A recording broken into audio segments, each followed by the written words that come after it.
Hello everyone and welcome to the Big Dick Vanguard Shield Specialist, the big tank overview. We're taking a look at the 4.0 Shield Specialist Vanguard, which is quite an awesome spec actually, this tank class. Started doing a bit of tanking because one of our tanks couldn't make a raid, so I ended up tanking hard mode ops, and guess what my first ever hard mode op tanking was? It was KP, should we say, but guess what the second one was? Yes, it was Eternity. Well, not Eternity, no, it was EC. EC. Oh, Jesus. Got the first two bosses down as a tank, then we ran out of time. So, you know, I don't know how the third boss would went. Third boss is fairly easy, actually. The minefield one. Kefes would have been fun. Warlord Kefes would have been kind of fun, but the first two, yeah, were okay. It did Firebrand. And of course, the first boss you switch between Zorn and Toth, which is pretty fun. Actually, tanking with the big dick Vanguard, even though she's a woman, she still has a big dick because she's a Vanguard. Look at her face, she's angry. Got her Christmas outfit on. Look at her, she's an angry Santa Claus Vanguard. You know, she doesn't have a sleigh and says ho ho ho. She just burns your face off. She had to smack you in the face with her stock strike and will just plasmatize the hell out of you. But anyway, let's get to it. Let's see what it's all about. What is the Big Dick Tactics, non-tactic shield specialist Vanguard all about? Of course, being a tank spec, we are there to get hit in the face. Or to get hit in the face, but not very hard. Okay, that is the goal of the Vanguard tank. Get hit in the face and not get hit very hard. One of the main things that we do have is, where are we going to start with this? Our new ability, Transpose. Useless.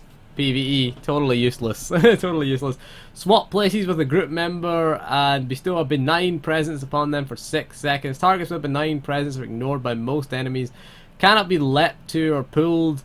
Immune to interrupts. Ability activation. Pushback until they are aggressive or until they use an aggressive or healing ability. This ability is immune to activation pushback and only works with other players. Kinda sucks, really. Which is a PvP ability, really. Basically, that's it. If your healer is getting attacked in PvP, switch places with them. Right, okay? They cannot be let to, pulled to. You're going to swap places, and if they still go after the healer, then you're going to use your taunts. You're going to use your Sonic Round and your Neural Jolt.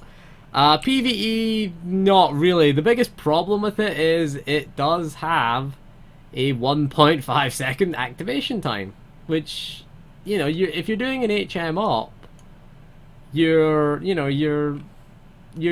DPS or healer that's getting attacked is probably going to be dead. They're probably going to be dead. It's easier just to taunt. I guess if both taunts aren't available, then, you know, Transpose is kind of useless. We do have our big Energy Blast. Okay, fires a shot that consumes all power screens to deal damage and regenerate 10 energy. Increases our shield absorption by 25% for 6 seconds. It's only usable with 3 power screens and generates 25% additional threat. Doesn't respect the global cooldown. What are power screens? Let's discuss power screens. Okay. Shielding an incoming attack or triggering your ion cell, it generates a power screen. Okay, increasing our shield absorption by 1% for 20 seconds. Stacks up to 3 times, so you get 3% extra shield. It cannot occur more than once every 1.5 seconds. You see, shielding an attack, that's the clue. That's the clue as to how you build this class. Okay, shield, and the other clue is the name of the spec, Shield Specialist. Okay. Guess what stat we're gonna stack. Okay, have a guess at what we're gonna stack. We also have Wild Ion Cell, that dealing damage with Stock Strike triggers Ion Cell on the target. Dealing damage with High Impact Bolt also triggers Ion Cell on the target, and up to 7 additional enemies within 5 meters. Your High Impact Bolt is your AoE. In addition, when Ion Cell does damage, it will also shock the target for some internal damage over 6 seconds. None of these effects affect sleeping or lifted incapacitated enemies, and they generate a high amount of threat. So our goal when we generate threat is to generate 3 stacks of power screen. Okay, 2 of them we can generate quite easily. Okay, Stock Strike, get to trigger a High Impact Bolt, and our Ion Cell, should we say, And high impact bolt is going to trigger our ion cell. Get confused there. So you will get 2 stacks of power screen right away. So if we just sorry, we'll hit the targeting dummy, we'll hit this.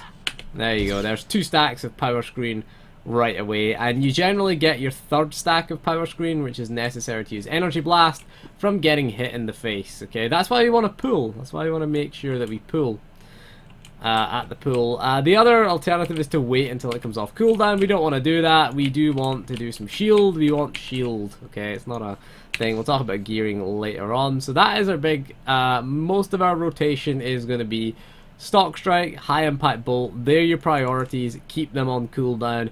Get your energy blast and get your energy blast off. Okay, that's your biggest threat. Stock strike, high impact bolt, energy blast. That's your opener when it comes to threat. In terms of our filler, basically Ion Storm. Okay, Ion Storm sprays waves of ionizing energy in a 10-meter cone, depleting 28 energy cells and deals elemental damage to 8 enemy targets. Affected targets also impaired for 45 seconds. Okay, it reduces their force and tech damage they deal by 5%. Very important we keep this on cooldown.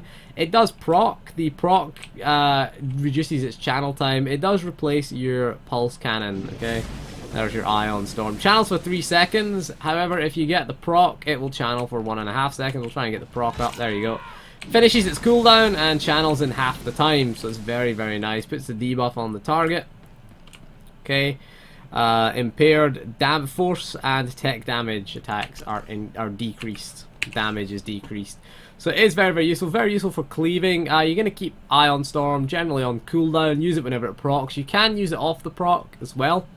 That's really about it. Most of the other things are kind of increased shield absorption 4%, increased melee range defense, stock strike and high impact bolt grant shield enhancers, which increase our shield chance by 1%, 50. This is a separate to power screen as well, so this is increases shield absorption by 1%, so it also increases your shield chance. Your new ability at level 64, Energy Blast, increases shield absorption by an additional 5%. So it's going to be 29% absorb you are going to gain from Energy Blast at level 65. So it's pretty nice, actually. You do get a nice amount of absorb. That is done because of the gearing changes that were done to tanks. We'll discuss gearing later on. You've also got your Adrenaline Rush. Okay, you've got your Soldier's Gift. Adrenaline Rush heals you for 2% of your total health every second while you're above 40% of your maximum health. And Battle Focus increases our defense chance. Battle Focus is our main, is a DPS cooldown, but it is used here as a defensive cooldown. Adrenaline Rush, he fires you up, makes you fired up for up to 60 seconds, which triggers an Adrenaline Rush when it heals you when our health is reduced to 40% or less. If our health is already 40% or less, Adrenaline Rush triggers immediately. Once Adrenaline Rush triggers, it goes on cooldown for 3 minutes. Heals us for up to 40% of our maximum health, so we can get healing beyond 40%, okay, of our maximum health. We can take it beyond that. Generally, it's our oh shit button. That is generally our oh shit button there. Again, we get the damage reduction increase. These are just passives. Damage reduction by 2%. Armor rating. Your armor rating is quite nice in this spec. You do have a lot of armor rating. Increase the critical chance of stock strike and explosive swords. If you give a shit about crit, not really. The reason why we don't like crit as a tank is we want consistent threat, consistent damage and threat. We'll talk about the way that you can see here. We also get increased shield chance by 2%. It's passive. Shielding, defending an attack generates 1 energy cell. Okay, so that's very good. Defensively, we shouldn't really worry about this. Now, we should point out that how threat works in SWTOR. Threat works if you're a DPS player, if you're in your damage stance, if you're in your high energy cell, if we're a tactic spec.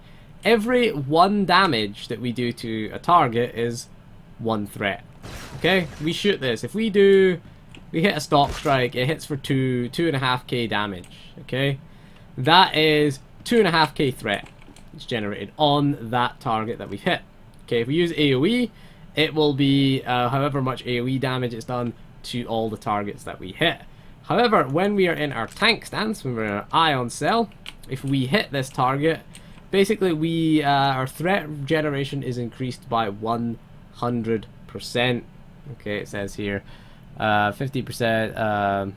Yeah, threat generation increased. So it means for every 1 point of damage that we do, we get 2 threat. So this stock strike hits for 3.5k.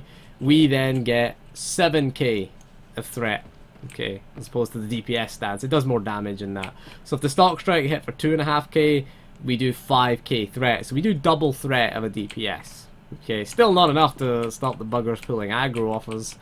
But yeah, that is how threat works. Also works based on proximity as well, standing close to the target. We will be close to the target, generally, when it comes to threat. We do have threat enhancers, like our taunt gives us threat. It forces the target to hit us. Our AoE taunt forces multiple targets. We've also got things like our harpoon, which is high threat. Stock strike generates additional threat. High impact bolt does additional threat, and energy blast also does additional threat. So generally, a basic attack will generate double threat. Should point out a basic attack. This will do 25% additional threat. So however much damage it did, it will give us 25% additional threat as well. So that's how threat works in Smolder. When it comes to utilities, depends on the fight. Very much dependent on the fight. I like battlefield training. Increases movement speed by 15%. Again, I like this for all specs. Just moving out of things is such a DPS. It's such a survival, a damage increase. You know, both damage and survival increase moving out of things. Increases the range of ion pulse, and it increases the radius of explosive surge by 1 meter. Okay, tactical surge, not tactical surge, ion surge. What is it? Ion pulse. Let's do ion pulse. Yeah, ion pulse. Ion pulse is very, very useful. Again, if we have to be away, if we're getting out of a circle, if we're doing Toth, if we're tanking Toth and we get a circle, moving away from him, we can just move a bit further away. We can move up to 12 meters away. I nearly died, doesn't die there. It just gives us that little bit of a scope to move away and still hit our ion pulse. Ion pulse is your filler, basically. Nothing else to press. Use ion pulse, really. It's just a basic filler. It does more damage than hammer shot, generates more threat, therefore, than hammer shot. So we want to do that. Increasing the radius of explosive surge is very helpful for AoE situations when we're gathering up adds. It just means that we hit more adds with our explosive surge. An extra meter might hit an extra add and it gets us threat on that add. So it is quite crucial to our AoE rotation because explosive surge does generate a decent amount of threat when we're AoEing. Other than that, if we're doing a lot of cleave, if we're on adds, or say we're doing, you know, Foreman Rock Crusher in KP, you know, or we're doing the adds in the Revenite Commanders. If we're gathering adds, then sharp satchel is useful because again, 25% more damage is 50% more threat. So think of it like that, 50% more threat. Simple as that. If we're getting stunned a lot, we can recharge 10 energy cells if we're knocked down a lot. Reflective armor when into the fray is active, it deals extra damage, really. It is helpful for threat as well. If we're taking a lot of AoE damage, we get into the fray, so it is helpful for threat as well. Reducing the cooldown of tenacity by 30 seconds and the cooldown of hold the line by 10 seconds. Again, increases our movement, and we don't want to be stunned for too long if we are getting stunned, okay? So getting out of stun, using our tenacity to break stun is pretty useful. So again, if we're getting stunned a lot, it's pretty useful.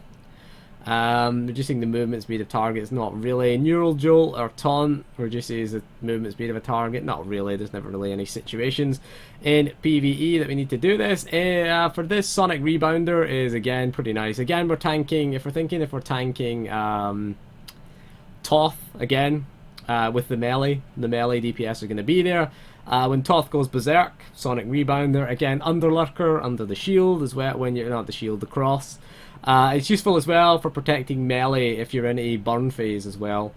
Titan 6, a good example. Sonic Rebounder is very, very useful. Or Sonic Round or AoE taunt. Bear in mind, make sure you're the main tank when you're using your Sonic Round. Just make that sure that. And make sure Zorn is well away so you don't taunt Zorn with that. Because it isn't a threat reduction in tank spec. It is an AoE taunt in tank spec, obviously.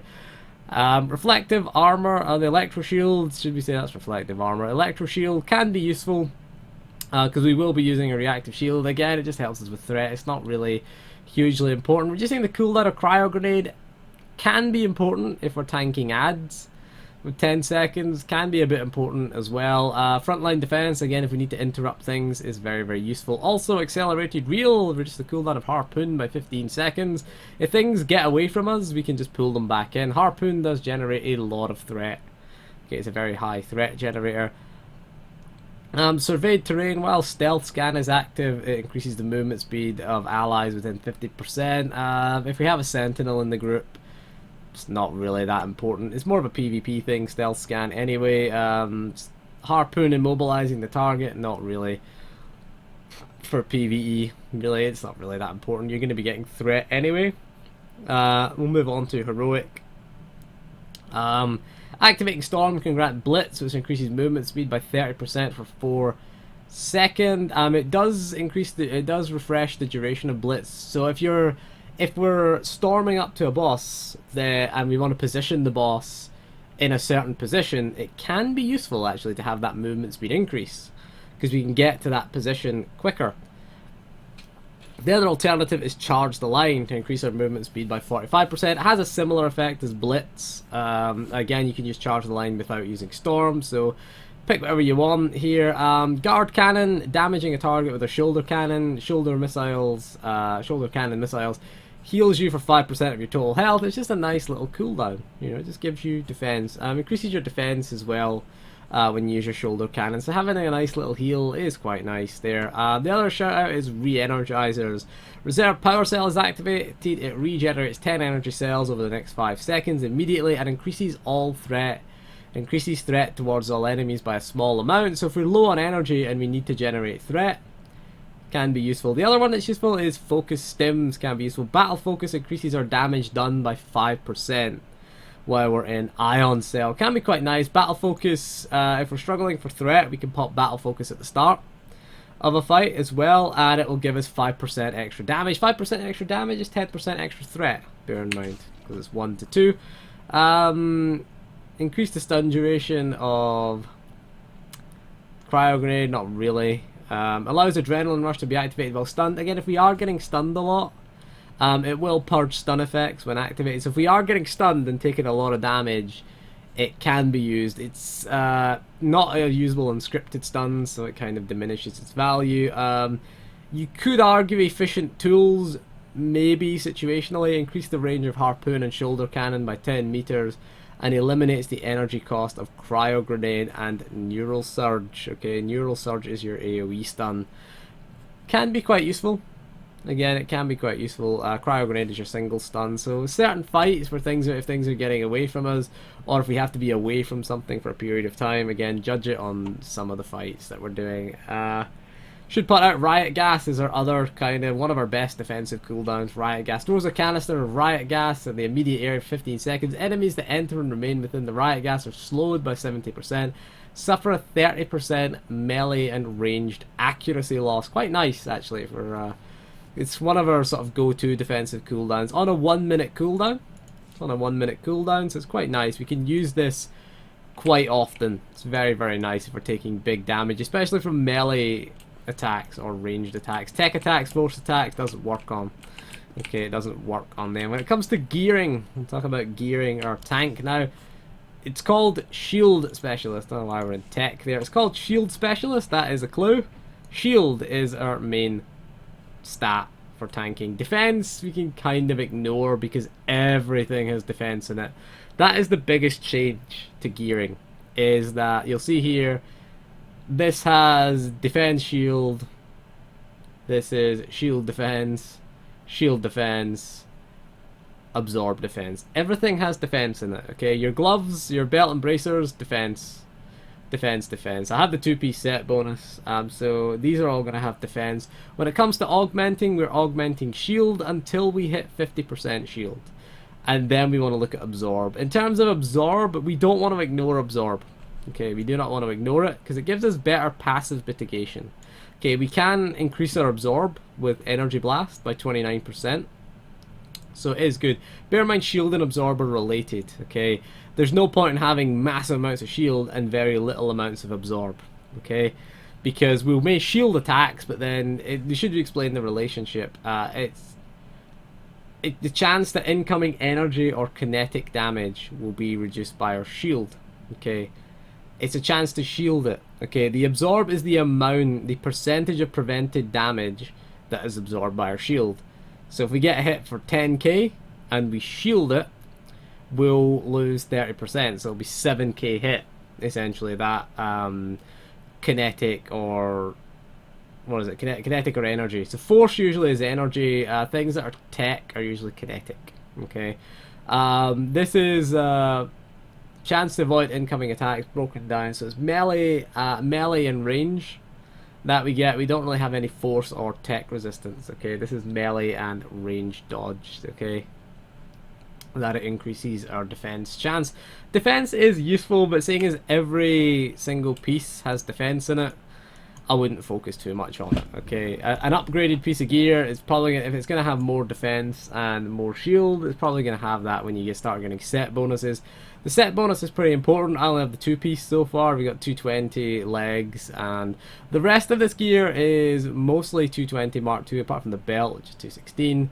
So we got a 216 armoring there. We've got a 220 Mark II. This is a 220, 216 main hand. Couple of things that are 216. We've got an X-Arc Mark II package. Should point out it's Mark II. Comes from hard mode operations. Relics are kind of suck. Okay, our relics suck. We've only got 178 relics. Probably should do PvP to get some relics. 204 are not bad. The problem with getting the you could argue there may be an argument to be made for the commendation relics. The problem with them is they give you an extra button to press, and you've got to remember to press the button to get the extra mitigation. So you see here we get 30% chance to grant an absorb shield. It just absorbs a small amount of damage, and shielding an incoming attack grants 496 absorb for 6 seconds. I like the one that gives you absorb because again we're going to be shielding. We want to be shielding a lot of attacks, and getting the extra absorb is quite nice. Out with our, if we can get it out with our energy blast as well, it just gives us a nice amount of passive mitigation. In terms of our stim, obviously we want the advanced anodyne fortitude stim, increases endurance and defense ratings. That's why another reason not really to care about our defense. Endurance we don't really give a shit about most of the time. It depends. I mean, some people are saying that endurance is actually decent in this expansion, that you get hit so hard, you get hit so much, that endurance is actually quite a reliable mitigation stat. We got 79.8k health, which is actually about the same as we got as a DPS. Actually, weirdly enough. But we've all running Mark IIs. I tend to find the set bonus stuff has less endurance and more mitigation stats in it. But I mean, I have to update these augments. They're only 186. So I'm aware of that before anyone complains. They do have a 208 in the main hand. So there you go. Generally, it's shield until we hit the 50% mark, and then we want to just look at absorb in terms of our augments. We don't want the gap to be huge between these. Okay, 20% gap is a bit big. Okay, here, so we want a little bit of absorb. We want a little bit more. We can't really help that in this expansion because in the last expansion everything had shield in it. Okay, let's get to our rotation, which is probably the least important part. I've already explained most of our rotation. Generally, if we don't have to position the boss right away, what we can do is open with Harpoon. Harpoon is a nice high threat opener. So we can stand here, we can open with Harpoon, we can then charge in with Storm. Some bosses are not going to work like this. If it's going to push us away or knock us down, we want to get in there. So Harpoon is a nice high threat opener. Then we want to storm in. We then want to hit Stock Strike, High Impact Bolt, get your 2 stacks of Power Screen. Okay, get your Power Screen up. 2 stacks of Power Screen. Hopefully you'll have taken damage. This is if you're the main tank. So if you've taken damage, then hopefully you'll get your Energy Blast. Okay, you'll get your Energy Blast. It's hard to demonstrate this in a targeting dummy as a tank, unfortunately, because we get our Energy Blast off, and then we go into things like Ion Storm. Ion Storm then is our sort of third priority, and then we're just into sort of filler. Might as well throw a Sticky Grenade at the enemy. Might as well. Something to do at least. Into filler. Sticky Grenade. Generally our go-to filler is Ion Pulse. We're waiting for Stock Strike and Ion High Impact Bolt to come off. I keep calling the Ion Bolt for some reason. Stock Strike, High Impact Bolt, and then use Energy Blast on cooldown. When we start to take a big hits, we do want our Riot Gas out. Riot Gas generally is our go-to. We start to take massive damage or a big hit is coming in. We know a big hit's coming in. Reactive Shield is very, very nice. 25% damage reduction it gives us. We're just going to mitigate that big hit. Most of our mitigation is passive, we should point out. We really Stock Strike, High Impact Bolt, Energy Blast. A 3-button rotation, really, with a proc there for Ion Storm. Sticky Grenade, might as well throw it at things. You know, throw it for reasons. You know, don't throw it as your main ability though. Stock Strike, High Impact Bolt, Energy Blast. Quite easy, really, in terms of rotation. You got your taunts, obviously, here. Got your shoulder missiles. You want to preload your shoulder missiles, obviously, before it. If you're having trouble generating threat, you can use your battle focus, although it can be used as a defensive cooldown as well. If you're fighting very melee and ranged heavy enemies, don't forget you can use that as a defensive cooldown. Underlurker is a good example if we're taking a lot of big damage from the Underlurker. Take big damage at the start on Underlurker. Melee damage it is. So again, we do get that extra defense chance. Okay, so getting the extra defense, if I can find it again. Yeah, 35% defense chance. It's going to give us, you know, a lot of defense there. So it is quite useful there. You've got your recharge cells, obviously, you got your reserve power cell, which can be used as a threat generator if you take the talent for it, if you take the re-energizer's talent. Bear in mind, taking damage and shielding attacks will regenerate energy for us. So we can go kind of balls to the wall in this and not worry too much about our energy management. As long as we're taking damage. Taking damage is the big thing. So we're going to open generally with this, charge our way in, Stock Strike, High Impact Bolt, and then we're waiting for this because obviously we're not going to get hit here. Okay, this is the downside doing this on a dummy, so we're going to have to wait till this comes off cooldown. Obviously then an Energy Blast, get that out, and then you've got your freebies. Okay, you're going to go this. Generally, we don't really care if we lose that, to be honest with you. We don't actually care. Obviously I slowed the rotation down to demonstrate that on the dummy, so do we really care if we lose these freebies? Not really. They're only free of energy cost. When it comes to AoE, then what we want to do is we don't want to pull things if they can be pulled. We're talking about a boss there, we use the harpoon. So don't pull an ad away from the group. We want to stack ads up, not separate them as a tank. Okay, you want to stack them up and cleave them down. Okay, very, very simple in this spec. Bear in mind you get 2 free explosive surges. Okay, whenever you use storm. So we're going to storm up to the target. What we can do is we can throw a grenade. However, if there's a bunch of melee, don't do that.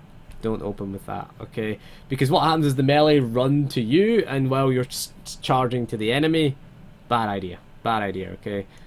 We don't want that. We want to keep the enemies together. So what we're going to do is charge our way in, hit our 2 freebies off, hit our big cleave, it'll activate, and then we're gonna, when we get them all gathered up, mortar volley. Now if you have a situation where there's a ranged enemy here and a ranged enemy over there, click get the ranged enemy, pull them in with harpoon. Don't forget to pull them in with harpoon, and then go into your channeled abilities. Okay, this will generate a lot of threat if it procs. You can use it if it isn't proc. Most of the time it will be proc. Doesn't really make any difference because the proc resets the cooldown on it, so you can use it off the proc as well for cleave. Then when you're cleaving, you're of course just going, you're going to want to hit Stock Strike, High Impact Bolt, because you're going to want your power screen stacks while cleaving. Don't forget about them. Okay, don't forget about those. Bear in mind, High Impact Bolt does AoE damage as well, so you want to hit those kinds of things. Stock Strike guarantees as an guarantees as a High Impact Bolt as well. Hit your Stock Strike off. You can see this procs very, very often with this thing. Get your Ion Storm, which looks pretty cool, I have to say. But anyway, that is pretty much it for the tanking video. Transpose, not really. We can't use it on tank swaps. That's the problem. If we could use it on tank swaps, it'd be pretty awesome. But the benign presence is annoying, because it means they can't be targeted until they use the thing. So they're going to lose threat. The other tank's going to get pissed at you. The only other thing it's useful for is a troll spell. It is very good at patrolling. If you have, you know, a sentinel that you're fed up with, and you're doing, you know, Tyrans or something, and he's about to channel his big thundering blast, and you think, this asshole sentinel is annoying me, swap places with them and get them killed. Other than that, really, it doesn't have much use in PvE. I don't even know why I keybound it, to be honest with you. It was just an empty slot there, and I thought, I'll put it in there. So anyway, that is all for this video. We'll take a look at the Arsenal Merc next. Take a look at that. I'm not going to take a look at all the tanks next, but we're going to take a look at mostly the ranged DPS next. Just did this because I had a little play at it, and it's kind of fun. It is a bit boring as a Vanguard. It's like a stock strike, high impact bolt, energy blast. Now I'm just into filler. Ion Storm is mitigation as well. It does reduce the ranged and force, force and tech attacks. And then you're just like, oh, I'll hit ion pulses, I'll throw a sticky grenade, and you're like, come on, stock strike, high impact bolt, get off cooldown. And that's what you're waiting for. Or you get DPS that just pull aggro. You jump in. That's why I always recommend using Harpoon first, because it's just an extra threat ability. Harpoon, run in, these two, and then we're kind of guaranteed to be getting hit. Okay, we want to taunt, generally. If we're doing a fight with another tank there, then we want to taunt. One question a lot of people ask is, how do I off-tank? And we'll do a video on that later on. The basic rule of off-tanking is you're going to go into the boss after the main tank pulls. Okay, so you're just going to wait. Main tank pulls, does his threat, does a taunt. Jump into the boss and start generating threat. That's all you're going to do. If it's one boss, if it's one boss and you have to do a tank swap at, say, stacks, you get 5 stacks. We'll use the Fabricator droid as an example. 5 stacks of the armor debuff you have to swap. Okay, or Ruger, 2 stacks of the poison debuff you have to swap. What you're doing as an off tank is you are generating threat. Make sure you're the second highest threat. That's what you want to make sure. So you're using stock strike, high impact bolt. Obviously you're not going to get your energy blast off. You're going to use that. Fire off some energy blast, may as well throw a grenade at it, get this off again. Might as well hit an energy blast, might as well. What we want to do is when it comes time to swap, we'd like to keep our energy blast. Okay, so if it looks as if you're going to be able to swap, what you need to do is judge it. If it looks as if you're going to be able to swap, keep your energy blast. And as when you swap, use your taunt to swap. Okay, you taunt, energy blast right away to get yourself some mitigation. And you want to maybe save your ion cell as well, because again, it'll just give you your extra mitigation. But you don't have to go in and hit battle focus and things like that, or harpoon when you're off tanking. You can throw down your riot gas if the two of you are tanking together. That will help your other tank as well, because it's any enemy, it's any ally who's standing in. It goes on the enemy. You'll see here it's a debuff on the enemy that's standing in it. Accuracy reduced, melee and ranged hit chance reduced here. So you can use that to help out your other tank. But anyway, that is all for this video. The riot gas pulls the enemy. Anyway, so that is all for this video. So thank you for joining me, and we'll see you again soon. And goodbye.